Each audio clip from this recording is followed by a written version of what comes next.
चाणक्य का जन्म एक ब्राह्मण परिवार में हुआ था। आचार्य ने अपनी नीतियों के द्वारा चंद्रगुप्त को एक नागरिक से सम्राट बना दिया। कहा जाता है कि उनकी बुद्धिमत्ता पर कोई सवाल नहीं उठा सकता। वह कोई योद्धा नहीं थे, लेकिन उन्होंने अपने दिमाग से लड़ाई लड़ी। आचार्य कहते हैं कि अहंकार उसी को होता है जिसे बिना मेहनत के सब कुछ मिल जाता है। मेहनत से सुख प्राप्त करने वाला व्यक्ति दूसरों की मेहनत का भी सम्मान करता है। खुश रहने का मतलब ये नहीं कि सब कुछ ठीक है, बल्कि इसका मतलब ये है कि आपने दुखों के ऊपर जीवन जीना सीख लिया है। जब जीवन के बारे में सोचो, तब ये सदैव याद रखना कि पछतावा अतीत बदल नहीं सकता और चिंता भविष्य को संवार नहीं सकती।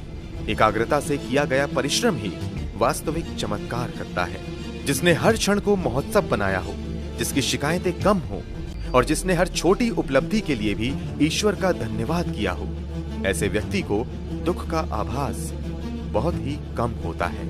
सरल को कठिन बनाना आसान है, परंतु कठिन को सरल बनाना मुश्किल। और जो कठिन को सरल बनाना जानता है, वह व्यक्ति विशेष है।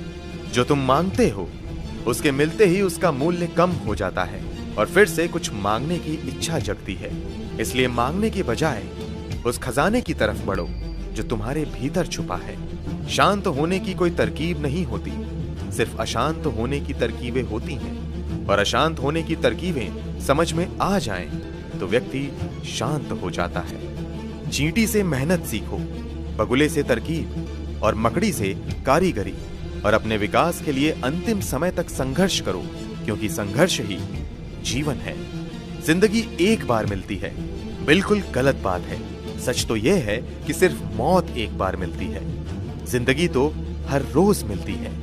जीवन के लेखक बनो और अपने मन के पाठक, क्योंकि जितना अधिक खुद के बारे में ज्ञान अर्जित करोगे, उतना ही कम तुम्हें दूसरों की राय पर निर्भर होना पड़ेगा। दुआ कभी साथ नहीं छोड़ती और बद्दुआ कभी पीछा नहीं छोड़ती। जो दोगे वही लौट कर आएगा, चाहे वह इज्जत हो या फिर धोखा। अपने रास्ते खुद चुनिए, क्योंकि आपको आपसे बेहतर और कोई नहीं जानता। इस दुनिया में असंभव कुछ भी नहीं। हम वो सब कर सकते हैं जो हम सोच सकते हैं, और हम वो सब सोच सकते हैं जो आज तक हमने नहीं सोचा।